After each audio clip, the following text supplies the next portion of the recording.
Welcome back to the Foundry by Forge College. So, if you were hanging out with us for our last explainer on advanced command patterns, you know we covered a lot of theory. But today we're taking the training wheels entirely off. We're going to translate all that abstract theory into a literal, tangible engineering pipeline for creating and signing transactions with the Solana CLI. Seriously, no more textbook stuff. It's time to actually build and, hopefully not blow anything up while we're at it. Okay, here is a quick look at our schematic for today's explainer. 1. Anatomy of a transaction. 2. Setting up your local test bench. 3. Pre-flight checks and fees. And 4. The completed pipeline. Let's just dive right in. Section 1. The anatomy of a transaction. Basically, our blueprint parts list. Now, honestly, it is incredibly easy to mix up these two mechanical roles, the signer and the fee payer. You can absolutely use the exact same key pair for both, and honestly, you usually will. But conceptually, it helps to think of the signer as the key that actually authorizes an action, and the fee payer as the fuel tank that pays the network. I mean, you wouldn't try to start a car without the key, right? And you're definitely not driving anywhere if the fuel tank is completely empty. Well, unless you really enjoy walking. Bottom line, no key, the network rejects you. Empty tank, insufficient funds. It's really that simple. All right, this is where things get real. This perfectly maps those abstract concepts we just talked about directly to exact command line operations. Your actual instructions, those come from commands like Solana transfer. Your signers, you control those by passing your key pair files using the -- from flag. And the fee pair can either be explicitly set or it'll just default to your configured key pair. Look, there is no hidden blockchain magic happening here. Literally every single part of a transaction maps to a specific CLI lever that you have total 100% control over. Now, every good blueprint needs a timestamp, right? On Solana, the recent blockhash acts exactly like a timed self-destruct sequence. Its whole job is to ensure that old transactions aren't accidentally or, maliciously processed twice. It's basically a unique identifier that you fetch from the network right at the exact moment you build your transaction.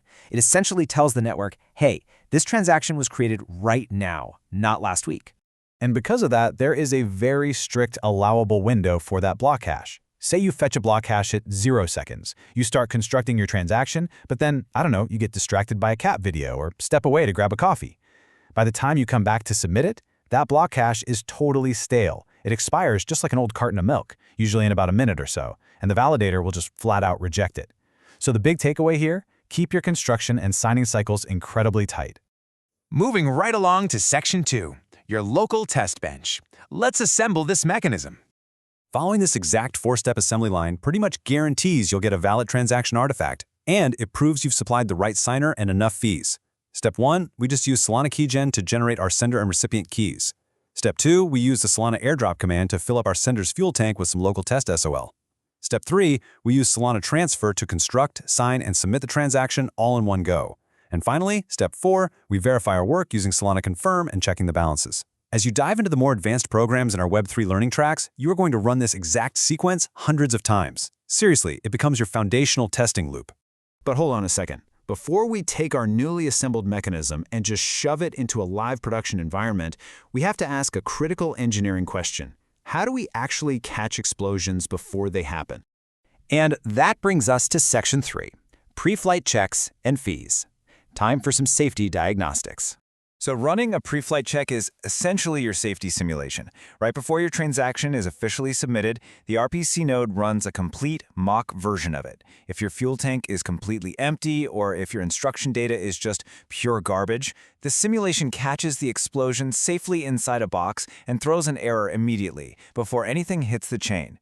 Now, you can technically bypass this using the -- skip-preflight flag if you really want to save a tiny fraction of a second, but honestly, doing that removes a massive layer of safety. Just keep your safety goggles on, guys. Leave those pre-flight checks enabled while you're developing.